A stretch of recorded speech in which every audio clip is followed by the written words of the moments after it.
Hello everyone, and welcome back to Poképaint, the series where I draw a new Pokémon for my very own fan-made Pokémon region based on the US state of Florida.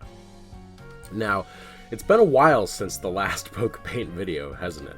Over the past month, I've not only been drawing dragons for my Smogus challenge, but behind the scenes I've also been slowly working away on my evolutions for my starter Pokémon, Bananago, Pyraguma, and Kerbubble.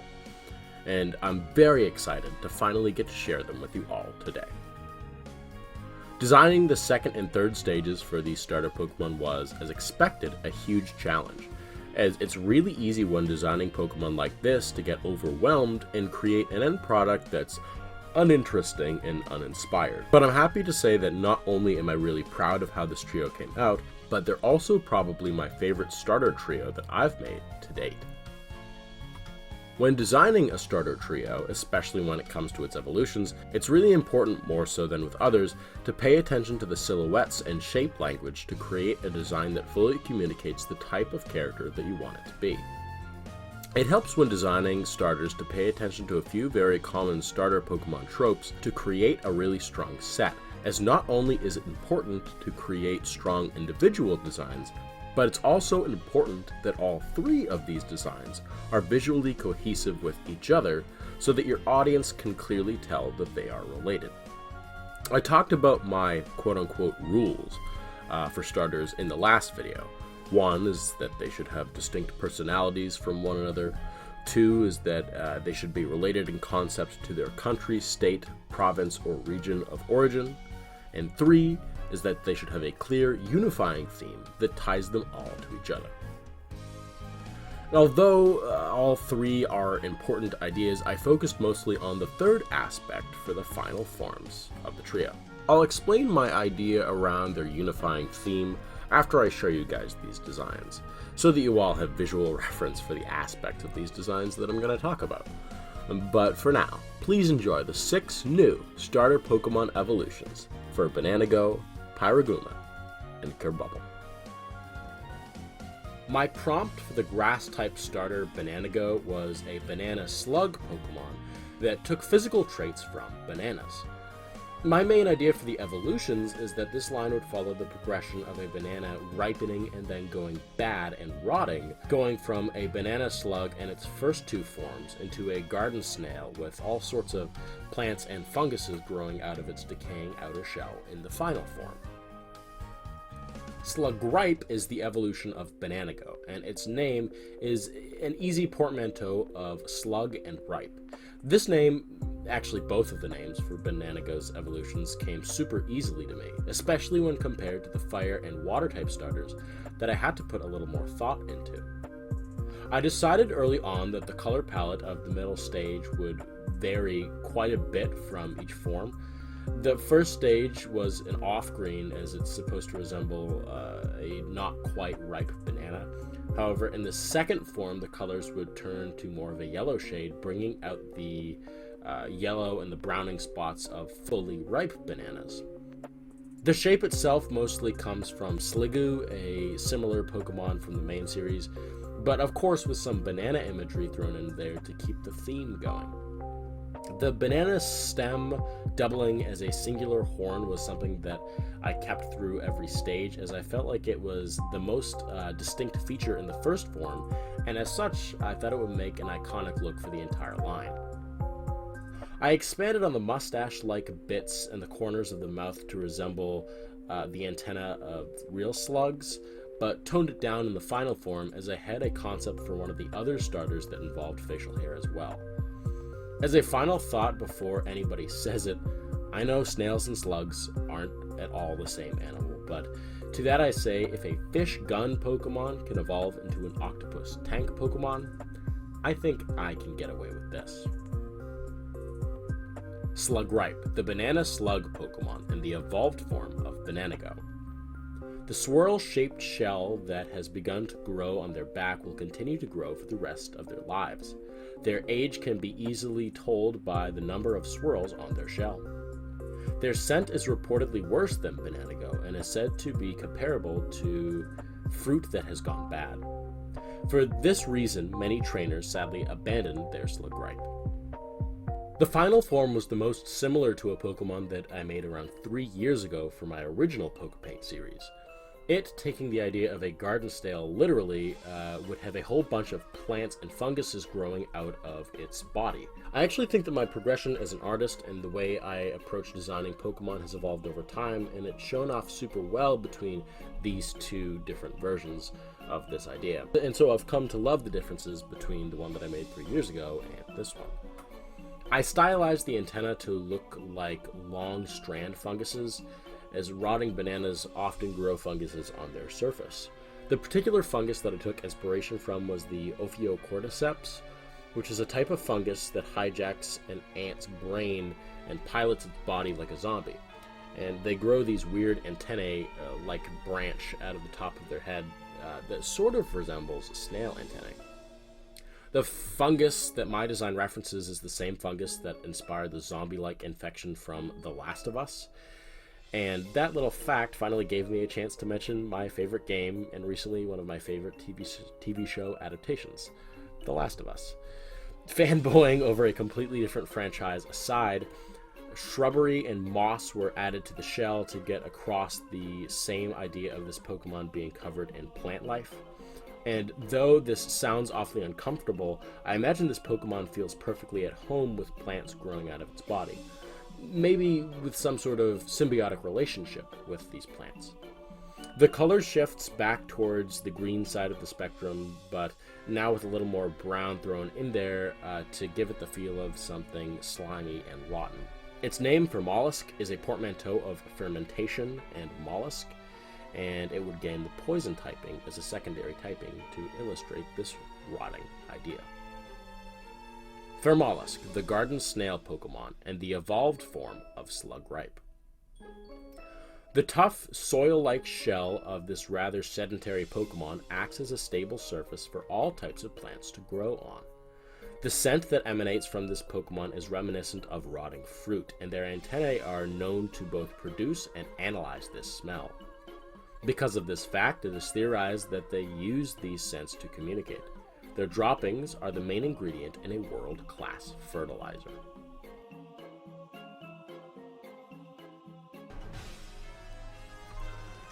My initial concept for Pyroguma was very simple, a fire-type raccoon. That's literally it. The more complex design ideas were planned to come into play when I designed its two evolutions. Its timid nature, and more importantly, the dichotomy that displayed between this starter and the more outgoing starters of the main series, was entirely intentional. It served to act as some sort of character arc starting point when it came to designing the evolutions, who would get closer and closer to the classic hot-headed fire starters that we know and love.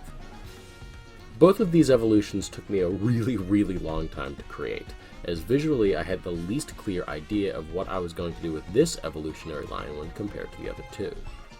I went through a ton of initial sketches when trying to achieve a consistent visual look for the second form. I decided pretty early on that I'd tie these designs together with these East Asian inspired fire whirl patterns on the fur and on the head. Not only did this serve to fill out the unused space and make it a little more interesting, as well as give a visual anchor for all three designs, it also referenced the now debunked fan theory that the fire-type starters had to be part of the Chinese zodiac, as although in retrospect that idea seems pretty silly, it can be noted that many of the fire starters do share this Eastern Chinese-inspired imagery, most notably Emboar and Infernape. And so I hope my addition of these small details helps the believability of these starter Pokemon. I added these shoulder fluffs that almost acted like pauldrons as a visual bridge between the first and last forms, and I increased the height of the flame-shaped fur tuft on the top of the head, as I had a plan for that in the final form as well that actually didn't end up panning out. That idea was that the final form would have a billowing fire emanating out of the head, quite literally making it a hothead. The name of this Pokemon is a portmanteau of tepid and Tepinuki. Tepid referring to things that are warm but not yet hot, referencing the growing fire idea of this Pokemon that I'll get more into detail in a bit, as well as the word Tenuki, which is in reference to the Japanese raccoon dog, or the Tenuki. as although we know nowadays that this creature is not a raccoon at all, purportedly back in Japanese history it was commonplace to either confuse these two animals or believe that they were related, and so the name stuck. And in the modern day, this name has common image associations with both animals. Tepinuki, the fire raccoon Pokemon and the evolved form of Pyroguma. They are more courageous than their pre-evolved forms. An intense heat can be felt emanating from the fur on their shoulders. This heat peaks when they are angry. They use their fierce intelligence and nimble feet to pickpocket their unsuspecting victims, and they store these prizes in their fluffy tails. Travelers to the region should be weary of these tricky natives, however cute they may appear. Any trainer who owns a Tepinuki should be advised to groom their tails regularly to remove the accumulated junk, as all the extra weight can pile up and affect this Pokemon's movement. Tepinuki usually don't enjoy this particular activity. The final form took me the longest time to create out of all 9 of my starter forms that I did for this region, taking just shy of 8 hours for this one Pokemon. I went through a bunch of designs, all hovering around the same basic idea of a rage-filled, bear-like creature. Some ideas that I dropped were the hot-headed idea that I talked about, as well as an idea that I had that the end of the tail would be on fire, and that each band would sort of increase in brightness to illustrate the increasing temperature, sort of like in a similar way that Toucan's beak is designed. But I eventually dropped this idea as the design was getting a bit overcrowded as it was. I was told by a few friends who saw my initial sketches for this one when compared to the other 2 completed starter Pokemon that this Pokemon didn't feel as whimsical as the others did, and that I should play down the sharp shapes. Although I didn't fully get rid of the sharp edges, as the Pokemon did still have to look angry and dangerous, I did soften what I could to incorporate the almost childlike fantasy aesthetic that the others had going for them. I wanted to evoke the older starter design style with this Pokemon, especially when compared to the other 2, with a similar concept akin to a Pokemon like Typhlosion. The idea that I had was that this Pokemon's evolution line would mimic the growth of a wildfire, with a small spark that could easily be put out, growing into something terrible and entirely unstoppable. Trying to subvert expectations of this Pokemon being a part dark type, I decided to give it the secondary typing of fighting. To those of you who are my age, you'll remember a time for like a 10-year stretch where every fire-type starter Pokemon had to be a firefighting in the final form. And that helped me play out that old starter design idea that I had going. The final cherry on top was the name, a name that I am super proud of. Lotorage comes from the words rage, which has a double meaning, as fires can rage and angry people are rageful, and the Loto part comes from the scientific designation of raccoons, Procyon Lotor. When put together, it sounds like a lot of rage. Lotorage, the wildfire Pokemon and the evolved form of Tepinuki. They are considered by many to be a force of nature. Wild Lotorage are known to go on long rampages during these they can destroy miles worth of woodlands before tiring. The fire on their shoulders never goes out, and its intensity is indicative of its emotional state. If you deny it something that it wants, it will fly into a frenzied rage. Young Pyroguma hide in their mother's fluffy tail before getting old enough to go off on their own. My concept for Kerbubble, the water starter, was a very simple one. It was based on the electric blue crab that can be found in the Gulf of Mexico, so on the west coast of Florida. Although I was super pleased with how Kerbubble came out, I was hard-pressed to find an idea for its evolutions. I bounced around a bunch of ideas for a really long time. One would have ended up being a water and electric type with taser claws, based on the fact that the species name is the electric blue crab. But that felt a little out there for a starter Pokemon. Another idea that I had was that I'd evolve it into a ground crab, like those from Skyrim, and in the final form it would grow to have an entire island on its back, like Torterra. But because of the direction that I went with Fermolosk, I felt like that type of design would be a bit too repetitive. I finally settled on an idea that I had during the intermission of a D&D game that I was having with my close friends, of all things. I was showing off my final designs for the starter trio to a few of them, and I joked that maybe I should make a final form of Kerbubble that was a wizard, based on the idea that crabs blow bubbles with their mouths, and sometimes these bubbles can collect on their bodies, and the mass of bubbles sort of looks like a beard, the beard of a wizard. Of course, I meant it as a joke at the time, but in the moment I said it, I realized immediately that this was a great idea.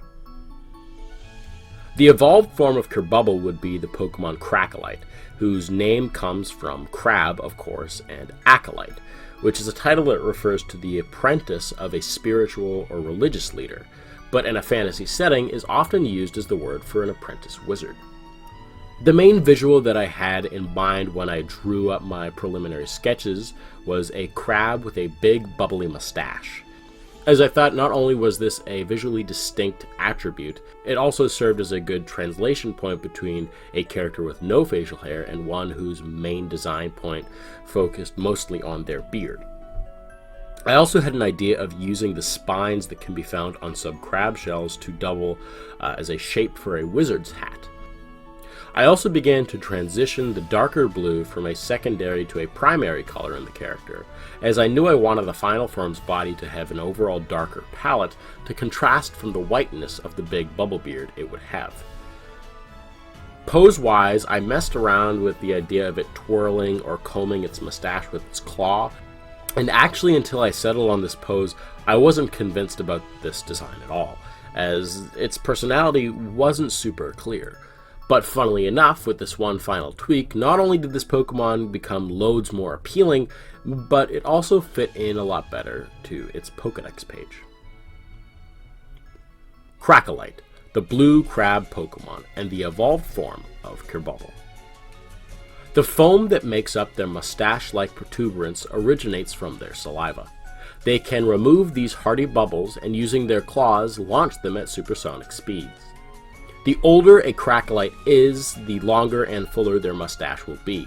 Young Cracalite must be careful not to run out of these bubbles in the heat of battle, as if they run out they may have to wait a few days or up to a week for the bubbles to fully replenish.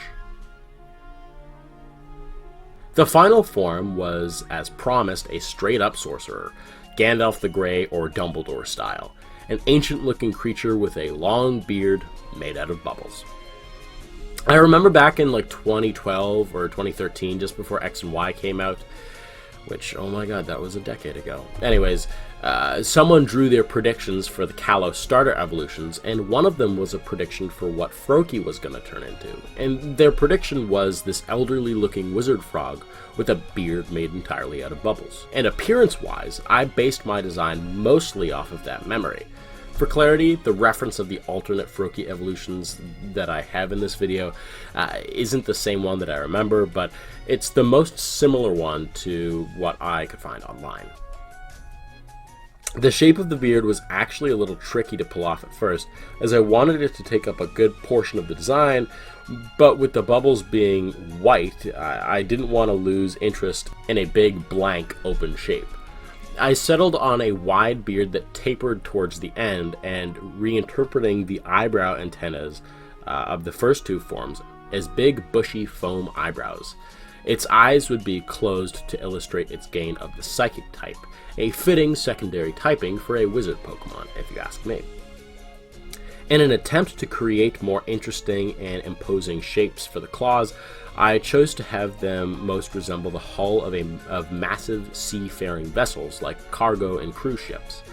I did this because, well, I don't actually know if most people would agree with me on this, but I have mild submechanophobia, which is a fear of man-made machines submerged in water. In my case, really massive machines underwater, like boats and shipwrecks. I modeled these claws after the hulls of these massive ships, as I think the shapes of the sharp upper part and the protruding lower half are really intimidating, and I think this aspect gives this Pokemon an air of might. I added clusters of light blue splotches to give the appearance of the weathered hull of a boat to the surface of this Pokemon. This gave it a more ancient feel. I also heightened the wizard's hat, adding another band to it, and added the detail of gill slits under the mustache, the true purpose of which was to add more light blue, as although this light blue was still a secondary color in this design, with the dark blue having basically fully taken over, I did still want the color of the first form to show in the final evolution to illustrate the connection. The name comes from crustacean, the subphylum that all crabs fall into, and the suffix mancer, which refers to a type of wizard. Like pyromancer is a fire wizard, necromancer is a wizard of the dead, and well, Crustamancer would be a wizard of the crabs. This name and its slight comedic tone was inspired by a joke that appeared in the comments of the first teaser that I made for the series, where I showed the silhouettes of the starters. All hail the crab and the almighty crab were popular comments on that post. The working name for this Pokemon was actually Cralmighty, because of the joke. Crustamancer, the sorcerer Pokemon, and the evolved form of Cracalite. Though extraordinarily calm most of the time, when provoked they can use the hard outer shell of their ram-like claws to cripple even the sturdiest of sailing vessels. Using their claws like cannons, they launch bubbles of highly pressurized foam that they produce in their mouths. It is said that they never miss because they psychically guide these bubbles to their target. Not only can they control the ocean's waves with their minds, but they can summon rain during even the most extreme droughts. It is notable that they have a sweet tooth, particularly for fizzy beverages.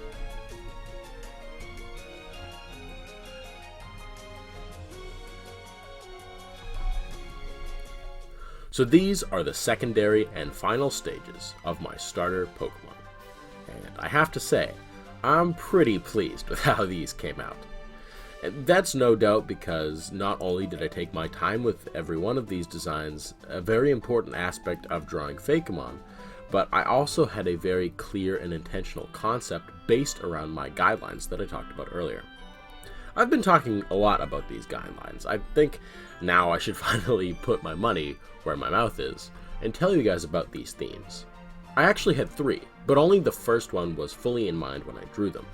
The main theme that I had when I was drawing these was forces of nature and natural disasters. Fermolosk would represent the idea of overgrowth and how the overabundance of one type of plant or fungus in an area can completely overwhelm both human and non-human ecosystems. Lotorage represented, as I talked about earlier, wildfires and how they may start out as unassuming, maybe as a campfire or as a half-put-out cigarette butt, but they easily can grow into something intense and borderline unstoppable. And Crustamancer represents hurricanes and flood events, oceanic elements that come in fast and form far away from human eyes. Of course, to a human perspective, these weather events are usually painted as something horrible. That's obviously because they really can be, especially when not properly reacted to. But these Pokemon also represent the usually overlooked good of these events. Overgrowth means an environment is extremely abundant in very important natural resources. Wildfires are, in a lot of cases, natural and control the environment, strangling overgrowth that would otherwise destroy an environment, resetting vast stretches of land to their natural base state. And of course, a lot of people dislike rain and storms, but until a drought comes and illustrates the importance of a strong water cycle, people don't actually appreciate what the rain does for the land. In this way, the starters appear powerful and benign, representing elements that are beyond human control, neutral in their intentions, but potentially powerfully positive or negative for human, plant, and animal life. This, of course, was the main theme that I had in mind when drawing these Pokemon, but 2 more themes arose when I begun finishing their designs. There's an element of fantasy in their designs. I don't know if this is because I've recently started DMing a D&D campaign with my friends, and these design ideas may be subconsciously filtered into my designs, or if the designs I picked just happened to be good for ideas like this. But they all seem to represent classes in D&D. Fermolosk is a druid, Lotorage is a barbarian, and Crustamancer is, well, a wizard. The final theme was a completely accidental one, but I do really like that it happened because it ties this set of starters to the starters of Trapor, my region for Season 2. And that is that each starter evolution has their own fighting style based on their secondary typing. Fermolosk would use an almost parasitic draining type of offensive style in its poison typing. Lotorage would, of course, represent overwhelming physical attack and defense, while Crustamancer represents a more cerebral, intentional, and special attack-heavy style of fighting. I also like how these styles also reference the first theme that I had in the Natural Disasters theme. I mentioned it at the beginning of the last season of Poképaint, that I do think it's really important that your starter choice not only affects the early game in the type that you choose, but also the late game in the playstyle that you end up using with this particular Pokemon and the other wild Pokemon that you choose to cover its weaknesses. I guess I believe in this idea so much that it completely accidentally bled into these designs, as well as the ones for Season 2. Well, that will probably wrap up my ideas for my starter Pokemon for my Florida-based Pokemon region, because this video is probably long enough. I'm really happy with how they all came out, and I'm really excited to start exploring some of the early route Pokemon, like the early Bug, the Route 1 Bird, and the Rodent Pokemon in my next few Poképaint videos.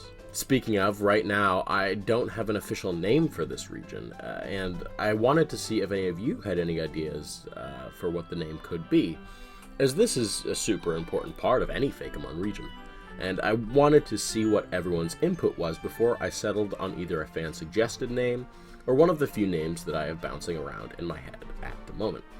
So hopefully in the next 1 or 2 videos, I'll be able to share the official name for this Florida Pokemon region with you all. So, before that happens, please leave your suggestions in the comments below. If you enjoyed this video, then leave a like, and if you want to see more like it, then feel free to subscribe and turn on the bell to get notified when I upload next.